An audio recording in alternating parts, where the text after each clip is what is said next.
should probably speak into the microphone. Hello, everybody. I'm very excited to be here. I've just got to figure out how to change the slides. Okay. All right, I got it. Hello.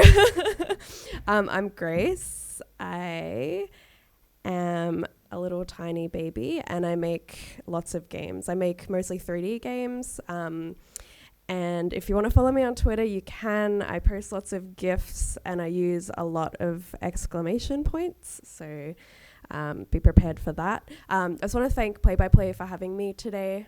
I'm really excited to be here. It looks like an amazing conference. I'm very, very excited. I'll be talking about my own work and why I make it and my process of making tiny games.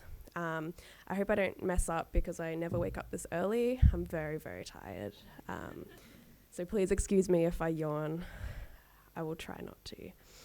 So basically, I came from a tiny town in Australia, right at the top of Australia, with nobody in it, no game scene whatsoever. And I moved down to Melbourne, and I started getting into the game scene there. That's me last year. I basically left a really bad workspace and decided to come to Melbourne to make little tiny games because I have a sort of aversion to complicated and heavy mechanical games. So I started getting into the game scene pretty early in 2016. And I started making friends, which is really nice because I didn't have any friends before. And since then, I've made like 1,000 games. In 2017, I started working with League of Geeks on Mellow, which is a digital board game. I work there part-time while I still work on my own games. And now I'm here at Play by Play, so that's really nice. It's been a long process getting to where I am today. So I'm just basically going to be talking about making tiny games and why everyone should make them. So I guess I'll just go through a bit about my work. So this is just like a bunch of my games that I've made. It's not all of them because I have 7,000 of them. But the first one I made was called The Fish Market, which was just a little tiny 3D world. And I basically made that with the intention of populating it with mechanics and interaction later. But in making that game, I sort of realized that the game itself was suitable without any mechanics. I really liked it. I really liked just walking around in it. There was something like inherently funny and entertaining about the 3D models themselves, like making these really pretty terrible primitive 3D models that was supposed to be fish. Oh, I'm sorry. And I enjoyed making that game quite a lot. And once I released that, people started to really like it as well, which was nice. And I managed to get a little bit of an audience for my games, which I was super excited about. And because I was so happy making that game, I decided to just immediately make another one in the same ilk, which was Alien Casino. In Alien Casino, I wanted to do a bunch of like secrets and exploration. I'll talk about that a bit later. Most recently, I've done Game a Week, which the 4 in the corner there are from Game a Week. So I was basically making a game every week for 13 weeks.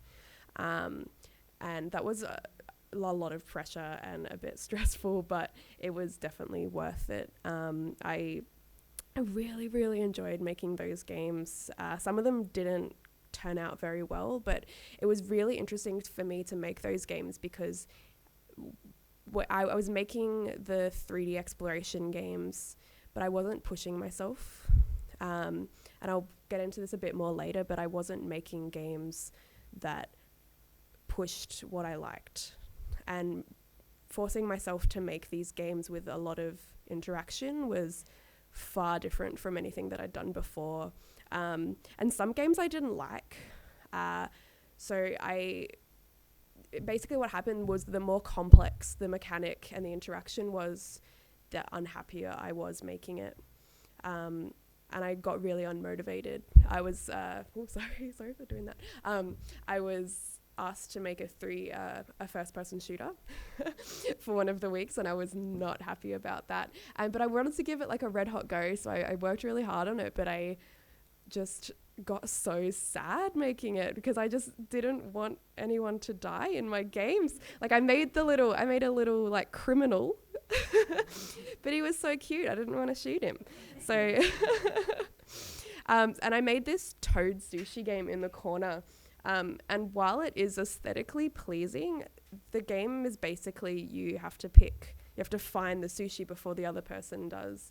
And I liked it, but I didn't like the game. I would have preferred to just walk around in that scene and look at the sushi without having to do anything, which isn't how everyone feels, but it's definitely how I feel. And as I went through that process of Game a Week, I started to refine what sort of interaction and mechanics I liked. And basically I made the 3-game pack, which is that little stick insect in the corner is a game called Find and Click. And you have a little camera and you're walking around a little scene and you just take photos of bugs. And then once you've taken enough photos, you go through you exit the game and the Seinfeld theme plays and it shows you every photo that you've taken. It's just a really nice game. The one with the bin is about a cult about bins. And you just go around and listen to everyone in the room talk about why they're in the bin cult and the doubts that they're having about it. And you you make the choice as to whether you want to join the bin cult or you want to leave. And it has a lot of cutscenes because I've decided that cutscenes are great. And then there was also this potion game, which basically a little witch tells you to go around and find things and put them in the potion. And then there's a unskippable 3-minute cutscene of the Addams Family theme, and everything just flies around the screen, and then the game closes itself.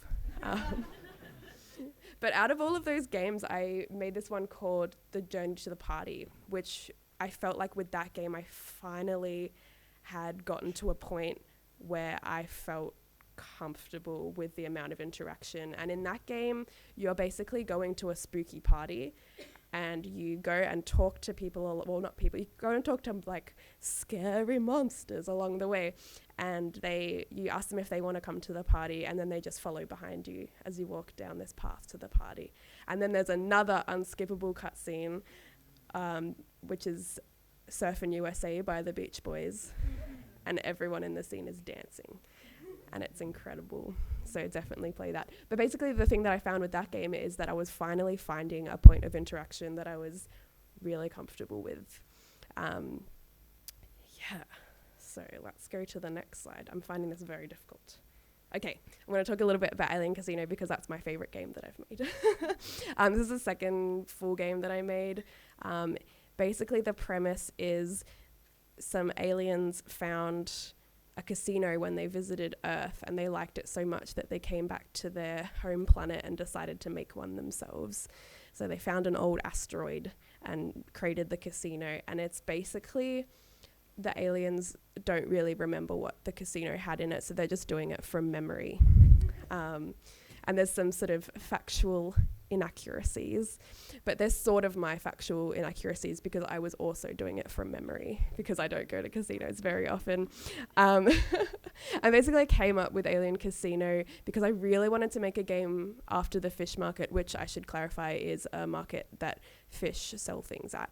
And I was working at a supermarket job where I had to do the self-serve checkout, and my job told me that I had to walk around the entire time, and it was about a 5-hour shift, and I had to walk in a figure 8 for 5 hours, and it was not a busy day, and I was just thinking really hard about what I wanted to make, and I decided Alien Casino, and I laughed for an hour. I thought it was so funny.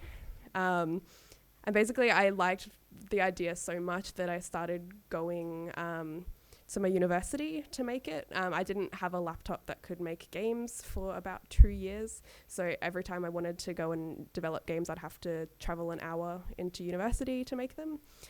This is while the break was on, so no one was there. But I would go in for, this is probably, everyone's always like, crunch is bad, but I was really into it, and I was working for like 12 hours a day or something, like 11 a.m. to 11 p.m. and then I'll just go home before the last train. But I was just so into making it and so happy, and there was never a moment on that game where I felt sad making it, because I was just enjoying the process. I was enjoying, like, half of my time making that game was just going into the scene and walking around and laughing. I feel like that took up half of my development time. Anyway, Alien Casino came with a Alien Guide PDF, which has the name of every single alien, which there are over 50 aliens, I should clarify. And I released that on itch.io, and people really liked it, and people are still downloading it now, which is cool. All my games are free or donation based, so no one's paying $30 for it, but someone did. Someone donated $30, but unrelated. But what I found with Alien Casino is that people either really liked it or really hated it. And the people that I found that hated it or didn't understand it the most were the Let's Players, the people that would go on YouTube and just play the game. And they saw this game, they're like, oh, this looks wacky and fun, and then they'd boot it up. And they would just be lost because there was no interaction. There was interaction, they were walking around the scene. But because they couldn't click on anything, all of their commentary and all of their feedback on the game had to be just from their head, which I think a lot of them were a little bit distressed by. Because like usually in games that are quite silly, there is some sort of interaction that gives you something to react to. But basically they just had to walk around and make up their own reactions, which I really enjoyed watching, because some people were incredibly into that, and it just sort of showed that some people are very creative. There was one man that went into the disco in the Alien Casino, and he danced to the song for 3 minutes, which was incredible. I really liked that. There's a lot of copyrighted music in this game.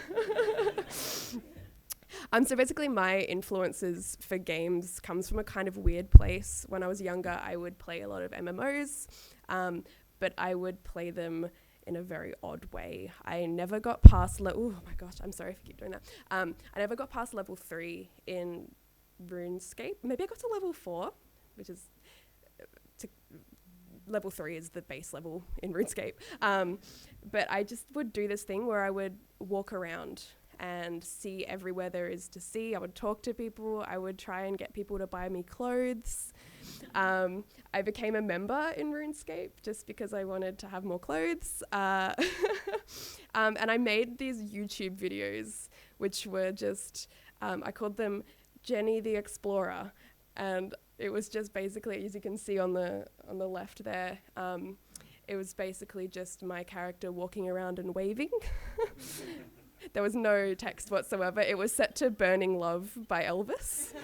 And I put it on YouTube. And World of Warcraft was sort of similar. I got to maybe level 10, but I would just keep making characters and walk around. I remember one time my friend from school confessed that he was spying on me on World of Warcraft. That was not relevant, but I was just remembered that just then.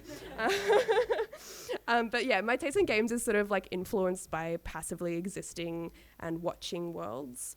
There's something really special about games that you can just exist in.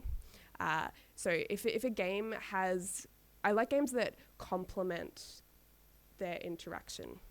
So I like games that you can explore and feel welcome in without necessarily worrying about the mechanics.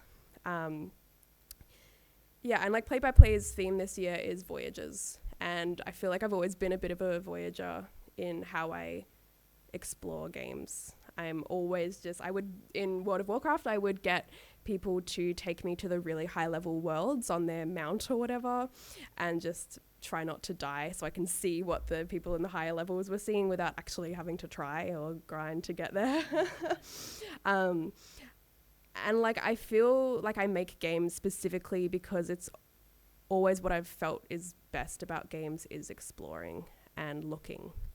3D worlds are so interesting to look at, and I felt like there was a sort of gap in how I played games. There wasn't really a market for people like me that got stressed out and a bit intimidated by heavy mechanics. So I decided, okay, well, I'll just make those games myself to fit my own market. And of course, like, I admire games with really interesting mechanics, and I'm not like saying they're bad. Just for me personally, they don't fit what I want to play, which is fine because everyone has different preferences in games. But all I found was my preferences weren't being met. So I was like, I will just make them myself. If a game is still good stripped back, chances are it's because of a really interesting and engaging world design. So think of games like Breath of the Wild, where you could play that game entirely by just walking around. Like, there wouldn't be that much taken away if you weren't doing the fighting, in my opinion. Yeah. So I just want to explore spaces, and zooming around and looking at things is fun. And that's like me, exploring spaces. I just added that because I made that GIF and it's really cute. Yeah, I just want to make games for myself. For the longest time, I couldn't find games that really appealed to me. I grew up watching other people play games, so I didn't really have that sort of ingrained like mechanics, knowledge, or experience playing really heavy games. But I just as much enjoyed watching people around me play them. I would watch people play it on the Xbox or whatever, the PS2. My whole experience with Kingdom Hearts was watching my brother play it, but it's still a really great game. So yeah, I did, like, to clarify, I did play a few games, but I just never played them quite properly enough, I guess. Yeah, I found coordination and mechanics stressful, and I decided to learn to make games because I like games, but I don't enjoy playing them as much as everyone else seems to. I had such like specific tastes, and I felt like nobody was making games to target me. And what I found in making my games is that other people like these games too. It's not just me. And when you make tiny games like I do, because my games take max 5 minutes to play, and when you make tiny games, you don't have that pressure of making games to fit other people's expectations like a lot of commercial games do. There's always a pressure of like, okay, what will the consumer like? But when you're making games just for yourself, there's no pressure there. But one thing I did struggle with was once I started to release my games and people were playing them, I was like, oh dear, I've got to make games that other people like now because otherwise people won't play my games anymore. Yeah, I just didn't want to mess up and make something that other people didn't like, which was a little bit stressful. And it was sort of like self-imposed. Oh God, I need to like step back. It was sort of a self-imposed thing because no one was saying to me, you better make another game just like that one. It was just me saying that to myself. And I just like, it did bother me for quite a while after making Alien Casino, especially because that game did get quite a lot of attention in the press and with game festivals and stuff.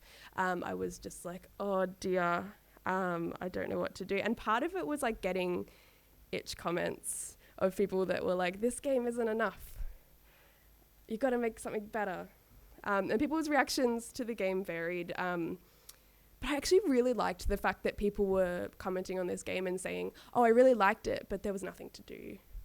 It was a good game. There was nothing. I couldn't do anything, which is, it's like totally fine because like I don't mind these thoughts being expressed and I think it's totally fine. I know my games are a bit unusual and they're quite passive, and I'm never surprised or upset about these reactions, but the thing that's more important to me is the people that are enthusiastic about these kinds of games maybe will go and make their own, which is just basically what I want, because if people play my games, like them, and then make a game that's similar to mine, then I've created a market for myself, like my own little market, and people... fish market. Anyway. It's absolutely the best case scenario. I love making games and I love playing my own games. But as other people are encouraged to go and make games like that, that's so incredible because I can play silly and small games all the time. yeah, games are incredibly subjective, and the whole reason I started making games is because I couldn't find ones that I felt comfortable playing. And what I did find eventually is that blocking out the voices of people that don't like your style of game makes the development process much easier.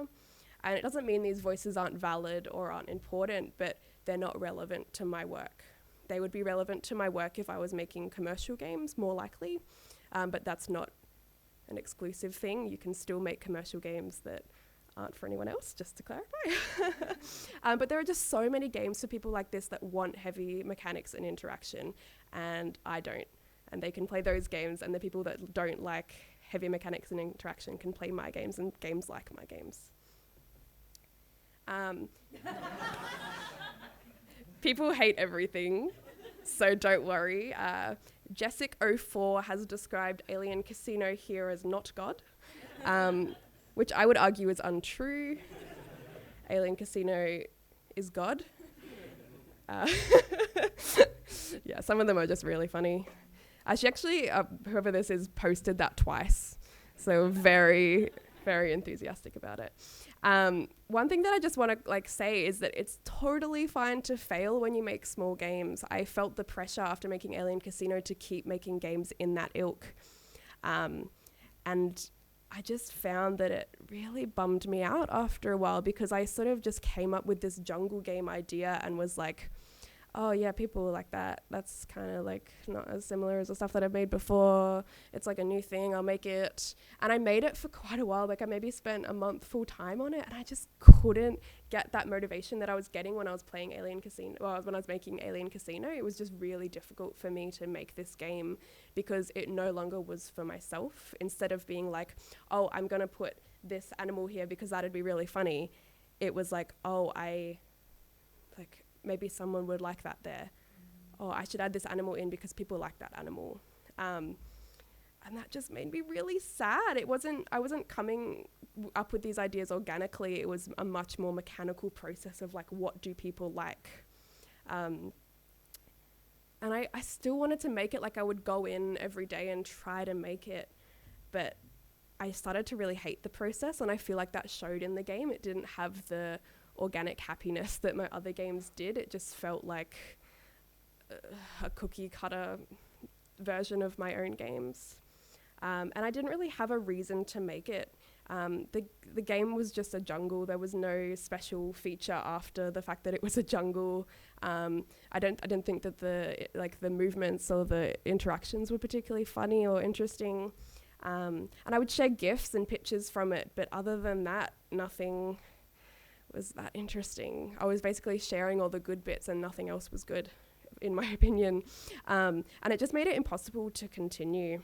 What I want to iterate is that making games for other people is fine, because that's what our industry relies on a lot of the time. But for me, making my own games as a creator and as someone that wants to make stuff for myself, there's very little value in looking at what other people like.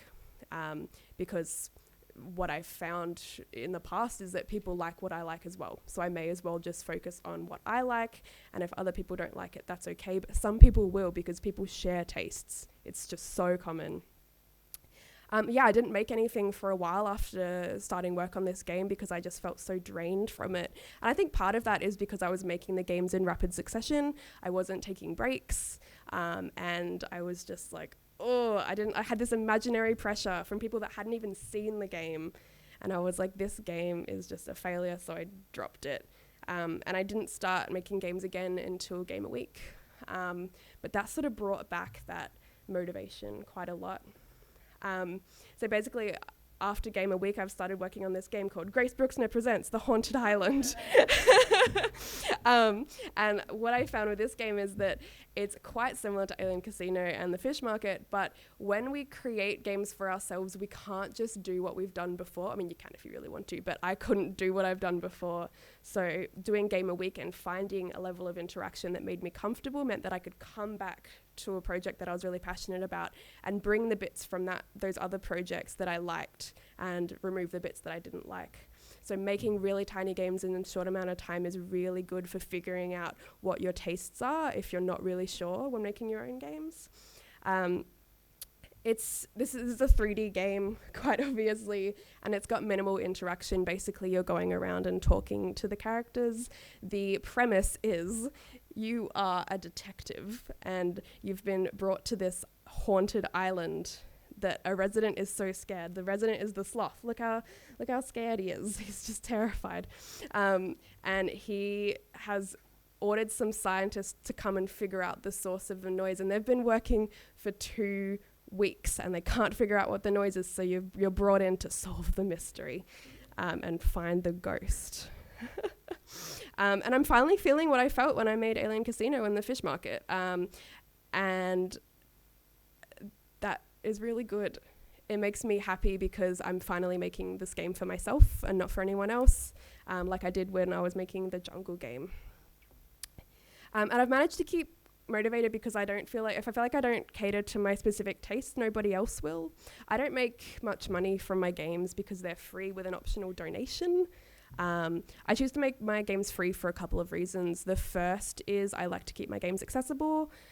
And the second is if I don't make them free, I will be sued by the Venga Boys, the Beach Boys, Las Ketchup, Lionel Richie, the Black Eyed Peas, and Jerry Seinfeld. But please sell your games if you want to, probably without the copyright to not get sued. itch.io is free and you can sell your games straight away. So if you make small games, don't be afraid to sell them. The worst that can happen is someone will want a refund. And one thing to do is to make sure you take breaks. On social media, it looks like everyone is working all the time, but it's not true. You just see everyone's work. Individuals should be taking breaks, taking naps, going to bed. Go to bed, please. Making stuff as a tiny creator can be so exhausting. I'm exhausted every day, but I've been lucky enough to support myself while working at League of Geeks, so I can work part-time and work on my stuff in the other time. Please look after yourself. Don't spend all your money making tiny free 3D games. And people playing and supporting my work is what keeps me going, as well as like film festivals or games festivals. Well, one film festival. I'm so grateful that the industry is at a point where I can feel legitimized making tiny games, and even people that make big and commercial games are happy to have my games in the same spaces, which is just mind-blowing and great. I've exhibited at these events and will exhibit at St Kilda Film Festival soon, and it's just, I love it so much. I love people playing my games in these spaces. So to wrap up, please make things so I can play them. I'm selfish and I want games to be like my games. And if you want to see what those games are like, you can play them on my itch.io for free. Just a few notes. Please respect frogs as equals. If you are a witch, please do not hex me. If you are from Nintendo, no, for the last time, I will not take over the Mario franchise. If you are a billionaire, please buy my games for $1,000 so I can buy a really fancy coat like this one. Also, I have a couple of Alien Casino and Frog stickers if anyone will like some. So come and see me, yes. I think this festival is great and important, and I'm so excited to be here, and I'm pumped for the rest of the talks. I love the pink. I love the Lego. I have a little Lego friend that I've been fiddling with. Yeah, that's basically it. Good luck to all the speakers today, and thank you for having me.